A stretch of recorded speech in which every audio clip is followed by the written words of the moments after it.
Fundamental rights அடிப்படை உரிமை இருக்கு இல்லையா? இந்த அடிப்படை உரிமைங்கிறது நம்முடைய சார். கான்ஸ்டியூஷன் இருக்கு பாருங்க. இந்திய அரசியலமைப்பு இதுல ஒரு முக்கியமான தத்துவம் பிலாசபி. சரிங்களா? ஓகேவா? Okay sir. ஏன் அதை ஒரு தத்துவமா ஓகே சார். பார்க்கிறோம்? ஏன்னா இந்த அடிப்படை உரிமைகள் ஃபண்டமெண்டல் ரைட்ஸ் ஆனது இந்தியாவில் வாழக்கூடிய எல்லா மக்களுக்கும் உரிமைகளை கொடுக்குது, ரைட்ஸை கொடுக்குது. அந்த உரிமை எப்படி இருக்குன்னு பார்த்தீங்கன்னா அடிப்படையா இருக்கு, ஃபண்டமெண்டலா இருக்கு. அப்போ எல்லா மக்களுக்கும் சில உரிமைகள் கண்டிப்பா போகணும், அது ரொம்ப தேவை, அடிப்படையானது, அது இல்லாம அவங்களால வாழ முடியாது அப்படின்ற அடிப்படையில கொடுக்கப்படுற உரிமைகள் தான் என்னன்னு சொல்றோம், ஃபண்டமெண்டல் ரைட்ஸ் அப்படின்னு சொல்றோம். ஓகேவா? அந்த பேர்லயே ஃபண்டமெண்டல்னு இருக்கு பாருங்க, அடிப்படை, அடிப்படை உரிமைகள். சரிங்களா?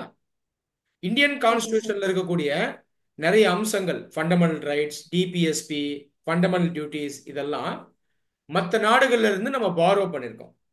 அப்படி பார்க்கும்போது இந்தியன் ஃபண்டமெண்டல் ரைட்ஸை எங்க இருந்து பாரோ பண்ணியிருக்கோம்னா அமெரிக்கா நாட்டில் இருக்க அங்க இருக்க ரைட்ஸ்ல இருந்து பாரோ பண்ணியிருக்கோம். அங்கேயும் இதே மாதிரி அடிப்படை உரிமைகள் இருக்கு. அதை வந்து பில் ஆஃப் ரைட்ஸ் அப்படின்னு சொல்லுவாங்க. என்னம்மா அது பேர் என்ன? Bill of right sir. Bill of rights என்னங்க? அமெரிக்க சார் நாட்டுல யூஎஸ் அந்த மக்களுக்கு கொடுக்கக்கூடிய உரிமைகள் என்னன்னு சொல்றோம்? Bill of right sir. Bill of rights. அதுவும் பாத்தீங்கன்னா ஃபண்டமெண்டலா இருக்கும், அடிப்படையா இருக்கும். ஒரு மனிதன் வாழ்வதற்கு, அவனுடைய பாதுகாப்பிற்கு, அவனுடைய பேச்சுரிமைக்கு, இதுக்கெல்லாம் இந்த உரிமைகளை கொடுத்திருப்பாங்க. அதே மாதிரி உரிமைகளை இந்தியன் கான்ஸ்டிடியூஷன்ல நம்ம வச்சிருக்கோம். அதுதான் என்னன்னு சொல்றோம், ஃபண்டமெண்டல் ரைட்ஸ் அப்படின்னு சொல்றோம். ஓகேவா? சொல்றது புரியுதுங்களா? ஸோ இந்த மாதிரி புரிஞ்சு படிக்கணும், ஓகே சார். கான்செப்ட்ஸலா படிக்கணும். எந்த பாடத்துல எந்த டாபிக் படிச்சாலும் inner circle, outer circle. Inner சர்க்கிள்ன்றது புரிதல், கான்செப்ட். அவுட்டர் சர்க்கிள்ன்றது மனப்பாடம். ஓகேங்களா? அப்ப ஃபண்டமெண்டல் ரைட்ஸ் நான் ஓகே சார். படிக்கும்போது எதுக்கு போனோம்? இன்னர் சர்க்கிள் தான் போகணும், புரிஞ்சு படிக்கணும். அதுக்கப்புறம் தான் மனப்பாடம் பண்ணணும். ஆர்டிகல்ஸ், பார்ட் எல்லாம் அதுக்கப்புறம் மனப்பாடம் பண்ணணும். ரைட்டுங்களா? சொல்றது புரியுதுங்களா? Okay sir. ஓகே நந்தினி, நான் சொல்றது புரியுதா உங்களுக்கு? ஆ இப்போ சார் புரியுது சார். இதே மாதிரி படிச்சுக்கிட்டே வரணும். இந்த ஃபண்டமெண்டல் ரைட்ஸை வர்ணிக்கிறாங்க. உதாரணத்துக்கு அம்பேத்கர் வர்ணிச்சிருக்காரு, இன்னும் சில ஸ்காலர்ஸ் வர்ணிச்சிருக்காங்க. இத மேக்னா கார்ட்டா அப்படின்னு வர்ணிக்கிறாங்க. மேக்னா கார்ட்டான்றது 800 வருஷத்துக்கு முன்னாடி இங்கிலாந்துல கிங்கா இருந்த, ராஜாவா இருந்த ஜான் அப்படிங்கிற ஒரு கிங் ஜான் அந்த மக்களுக்கு சில உரிமைகளை கொடுக்கிறாரு. அதை தான் மேக்னா கார்ட்டா அப்படின்னு சொல்றோம். அந்த காலத்துல இங்கிலாந்துல பார்லிமெண்ட் வந்துச்சு. அரசர் கையிலிருந்து பவர் எங்க போகுதுன்னா மக்கள் கையில போகுது. வேற ஒன்றும் இல்லை, உரிமைகளை மக்களுக்கு கொடுக்குறாரு. ஓகேங்களா? அப்போ அந்த காலத்துல உரிமைகளை நம்ம எப்படி பார்க்குறோம்? இங்கிலாந்துல மேக்னா கார்ட்டான்னு பார்க்குறோம். அப்போ இங்கிலாந்துல மேக்னா கார்ட்டான்னு பார்க்கிறது, இந்தியாவில் என்னவா பார்க்குறோம் நம்ம? Fundamental rights. ஃபண்டமெண்டல் ரைட்ஸா பார்க்கணும். வேற ஒன்றும் இல்லை. ஈஸியா இருக்கா படிக்கிறது? கான்செப்ட் தான் எல்லாமே. எஸ் என்ன சார். நந்தினி சொல்றது புரியுதா? ஓகே ரைட்டா? சார்.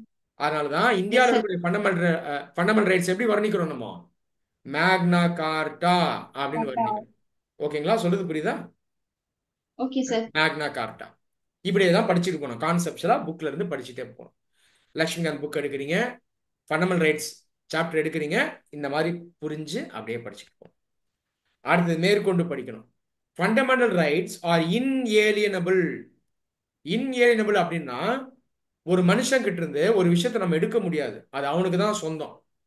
அதை நான் சொல்றேன், இன்ஏலியனபிள், பிரிக்க முடியாத விஷயம். அப்ப ஃபண்டமெண்டல் ரைட்ஸும் அதே மாதிரி தான். ஓகேவா? இந்தியன் சிட்டிசன்ஸ் கிட்ட இருந்து பிரிக்க முடியாது, அது அவங்களுக்கானது, அவங்களுக்கு உரியது, அந்த உரிமைகள் எப்பயுமே அவங்க கையில இருக்கும். ரைட்டுங்களா? அதனால சொல்றோம் இன்ஏலியனபிள் அப்படின்னு சொல்றோம். இந்த ஃபண்டமெண்டல் ஓகே. ரைட்ஸ் யாருக்கானது? தனி மனிதனுக்கானது, இண்டிவிஜுவலுக்கானது, உங்களுக்கு, எனக்கு, இதுக்கு கொடுத்து, இதுக்காக அளிக்கப்பட்டிருக்கிறதா இந்த ஃபண்டமெண்டல் ரைட்ஸ். ஓகேவா? அப்போ அந்த தனி எஸ் சார். மனிதனுக்கானது தான் ஃபண்டமெண்டல் ரைட்ஸ். தனி மனிதன் வச்சு தான் நீங்க இந்த கான்செப்டே பாக்குறீங்க. சில நேரத்துல ஸ்டேட் இருக்கு பாருங்க, ஸ்டேட்டுங்கிறது நாடு, நாட்டினுடைய அரசு. இந்த ஸ்டேட்டு தனி மனிதனுக்கு எதிராக செயல்படக்கூடிய சில வாய்ப்புகள்லாம் இருக்கு இல்லையா? நீங்க கவனிச்சிருப்பீங்க இல்லையா? ஒத்துக்கிறீங்களா? உதாரணத்துக்கு இந்த எஸ் சார். அரசு அதிகாரிகள் ஒரு சில பேர் செயல்படலாம், நாட்டில் ஒரு கலவரம் வெடிக்கலாம், வேற ஏதாவது ஒரு பிரச்சனை வரலாம். இதை வந்து வேடிக்கை பார்க்குற மாதிரி கூட சில நேரங்கள்ல இருக்கும் இல்லையா? எப்பயுமே இல்லை, சில நேரங்கள்ல இருக்கும். அப்போ இந்த ஸ்டேட் இருக்கு பாருங்க, ஸ்டேட்டுக்கு எதிராகவே தனி மனிதனுடைய பாதுகாப்பிற்காகவும் இந்த ஃபண்டமெண்டல் ரைட்ஸ் வந்து உதவும். சொல்றது புரியுதுங்களா? இப்ப நாட்டுல ஒரு பிரச்சனை ஓகே. இருக்கு, தனி மனிதனுக்கு ஒரு ஆபத்து இருக்கு, அப்ப நம்மளை எது பாதுகாக்கும்னா இந்த ஃபண்டமெண்டல் ரைட்ஸ் தான் பாதுகாக்கும். உதாரணத்துக்கு நம்முடைய பேச்சு உரிமை அதை பாதுகாக்கும். நம்முடைய உயிர் இருக்கு பாருங்க, நம்ம லைஃப், இந்த லைஃபையே பாதுகாக்கும். நம்முடைய லிபர்ட்டி, தனி மனித சுதந்திரம், இதை பாதுகாக்கும். புரியுதுங்களா? அப்போ ஸ்டேட்டுக்கு எதிராகவே தேவைப்பட்ட, எப்பயுமே இல்லை, ஸ்டேட் தான் நம்ம பாதுகாக்குது. சில நேரத்தில் ஸ்டேட்டு தனி மனிதனுடைய அந்த உரிமையை வந்து பாதுகாக்க முடியாம போகலாம். ஆனா இத கான்ஸ்டியூஷனு, இந்த ஃபண்டமெண்டல் ரைட்ஸுங்கிற லிஸ்ட் மூலமா நமக்கு இதை கேரண்டி பண்ணுது. ரைட்டுங்களா? அதனால இந்த ஃபண்டமெண்டல் ரைட்ஸ் வந்து ரொம்ப சிக்னிஃபிகண்ட், ரொம்ப முக்கியமானது. அது போலாமா? இது வரைக்கும் புரிஞ்சதா சொன்னது? Okay sir. அப்ப இது வரைக்கும் நான் என்ன படிச்சிருக்கேன்? ஃபண்டமெண்டல் ரைட்ஸ்ங்கிறது பிலாசபி. அப்புறம் இந்தியாவில் இருக்க அது எங்க சிட்டிசன்ஸ்க்கு எல்லாருக்கும் ஃபண்டமெண்டல் ரைட்ஸ் வந்து கொடுக்கப்பட்டிருக்கு, கான்ஸ்டியூஷனை கொடுத்திருக்கு இல்லையா? வேற என்ன படிச்சோம்? ஸ்டேட்டே நமக்கு எதிரா மாறினாலும் நம்மளோட ஃபண்டமெண்டல் ரைட்ஸ் எஸ், வந்து நமக்கு ஹெல்ப் பண்ணும் சார். Very good. அது இல்லாம இது வந்து இன்ஏலினபிள் இல்லையா? பிரிக்க முடியாதது. சிட்டிசன்ஸ்க்கு எப்பயுமே இது சொந்தமானது. இப்ப பாருங்க, நான் கான்செப்ட்ஸ்லாம் படிக்கிறேன் பாருங்க. அப்ப ஆன்சர் எழுதும் போதும் வாட் இஸ் ஃபண்டமெண்டல் ரைட்ஸ்னு கேள்வி கொடுத்தா ஆன்சர்ல இதெல்லாம் வரணும். புரியுதுங்களா? இப்ப மேற்கொண்டு தான் நான் மனப்பாடம் பண்ணணும். ஃபண்டமெண்டல் ரைட்ஸ் சம்பந்தமான இந்த மனப்பாட ரீதியான விஷயம் இருக்கு பாருங்க. பார்ட் 3 ஆஃப் இந்தியன் கான்ஸ்டியூஷன்ல வருது, பார்ட் 3. அதை அதுக்கப்புறம் மனப்பாடம் பண்ணணும். எடுத்த உடனே மனப்பாடம் பண்ணனா என்னால படிக்க முடியாது, நாலேஜ் கிடைக்காது. புரியுதா? Part 3 okay of sir. Indian constitution. அதுக்கப்புறம் ஆர்டிகல்ஸ் மனப்பாடம் பண்ணணும். ரைட் டு ஈக்குவாலிட்டி, அது ஆர்டிகல் 14ல இருந்து ஆரம்பிச்சு அப்படியே போகும். அதுக்கப்புறம் ரைட் அகெயின்ஸ்ட் எக்ஸ்பிளாய்டேஷன் இல்லையாங்க? இல்லையா? Yes, sir. Right to exploitation. என்னம்மா சொல்றது கரெக்ட் தானே? ஆமாங்க சார். நீங்க படிச்சீங்கல்ல, இங்கேயுமே படிக்கும்போது ஆர்டிகலை மெக்கானிக்கலா மனப்பாடம் பண்ணக்கூடாது, கான்செப்டை பார்க்கணும். ரைட் டு ஈக்குவாலிட்டின்றது கான்செப்ட். அந்த ஆர்டிகல் நம்பர் வந்து அவுட்டர் சர்க்கிள் மனப்பாடம். புரியுதுங்களா? ஆர்டிகல் 14 டு ஆர்டிகல் 18ன்றது நம்பர் இது. ஆனா கான்செப்ட் என்ன? Right to equality. ஓகேவா? சொல்றது புரியுதா? Yes sir. ரைட்டுங்களா? இப்படி படிக்கணும். Okay sir. அதுக்கப்புறம் ஆர்டிகல் 28 டு 23 அது என்னன்னு பாத்தீங்கன்னா எக்ஸ்பிளாய்டேஷன் வரும். எக்ஸாம்பிள் சொல்றேன். இந்த மாதிரி இன்னர் சர்க்கிள், அவுட்டர் சர்க்கிள் புரிதலை ஃபர்ஸ்ட் பிடிச்சிக்கிட்டு அதுக்கப்புறம் மனப்பாடம் பண்ணணும். நான் சொல்றது புரியுதுங்களா நந்தினி? புரியுது சார். ஆர்டிகல் 25ல இருந்து என்ன ஆரம்பிக்கும்? Right to religious freedom. அப்போ ரிலீஜியஸ் ஃப்ரீடம்ன்ற கான்செப்டை புரிஞ்சுக்கணும். இந்தியாவில் இருக்க எல்லாருமே எந்த மதத்தை வேணா பின்பற்றலாம், அதை அவங்க ஃபாலோ பண்ணலாம். இது வந்து concept, right to religious freedom. அடுத்தது மனப்பாடம் பண்றது, ஆர்டிகலை மனப்பாடம் பண்ணணும். ஓகேங்களா? அடுத்தது ரைட் டு கல்ச்சுரல் மைனாரிட்டிஸ். அது நம்பர் என்ன? 29, 30. கரெக்டா இல்லையா? Yes sir. இல்லையா? 29, 30 எடுத்த உடனே 29, 30 மனப்பாடம் பண்ணக்கூடாது. கான்செப்ட் புரிஞ்சுட்டு அதுக்கப்புறம் மனப்பாடம் பண்ணணும். ஓகேங்களா? இப்ப ஆன்சர் எழுதும் ஓகே சார். போதும் கான்செப்ட்ஸ்லாம் எழுதிட்டு அதோட சேர்த்து இந்த அவுட்டர் சர்க்கிளை மனப்பாடம் பண்ணீங்க பாருங்க, அதை கொண்டு வரணும். Part 3 right to equality 14 to 18, right against exploitation, அடுத்து அடுத்து அடுத்து அப்படியே வரும்.